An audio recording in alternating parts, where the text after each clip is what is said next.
नमस्कार मंडळी, ही तुम्ही जी माझ्यासमोर सायकल बघताय ही साधी गिअरवाली सायकल होती आणि याला देशी जुगाड करून आपल्या या राठोड बंधूंनी तिला इलेक्ट्रिक सायकल बनवलेली आहे। त्याच्याबद्दल आता सविस्तर आपल्याला राठोड बंधू मार्गदर्शन करतील। भाऊ, ही कशी सायकल तुम्ही केली? नमस्कार।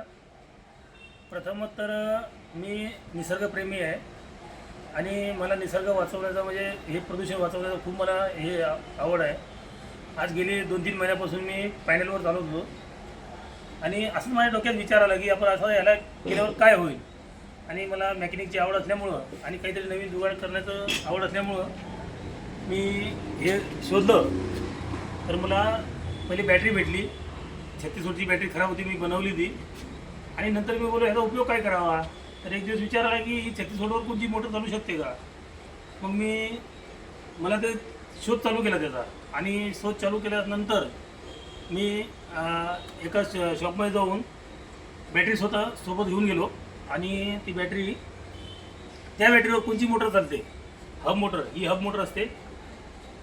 ही मोटर ती बॅटरी सक्सेस आहे की नाही हे बघण्यासाठी फक्त मी गेलो। तर ही मोटर त्याच्यावर चांगलं परफॉर्मन्स दिलं त्याने मोटरने।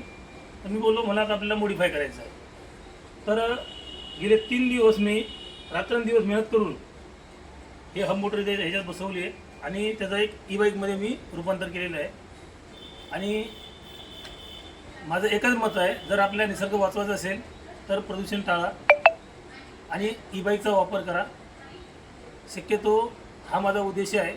जय हिंद, जय महाराष्ट्र। भाऊ, थोडं ट्राय दाखवा, ही सायकल कशी चालते। तुम्ही ॲक्सिलेटर दिल्यानंतर किती तिला वेग आहे हे तुम्हाला आता ह्या ॲक्सिलेटर दिल्यानंतर तुम्हाला कळेल। हा बघा, त्यांनी ॲक्सिलेटर हे केलेलं आहे। बघा, तुम्ही स्पीड बघू शकता मित्रांनो। ही जवळजवळ 30च्या स्पीडच्या पुढं स्पीड पकडते। साधारण ते म्हणतात ह्या 30 ते 35च्या किलोमीटरच्या रेंजमध्ये चालते ही सायकल। खरंच अप्रतिम असं देशी जुगाड म्हणता येईल आणि यांच्या बुद्धीला एक मानाचा तुरा म्हणता येईल। असं स्किल वापरून त्यांनी ही सायकल तयार केलेली आहे, बघू शकता मित्रांनो।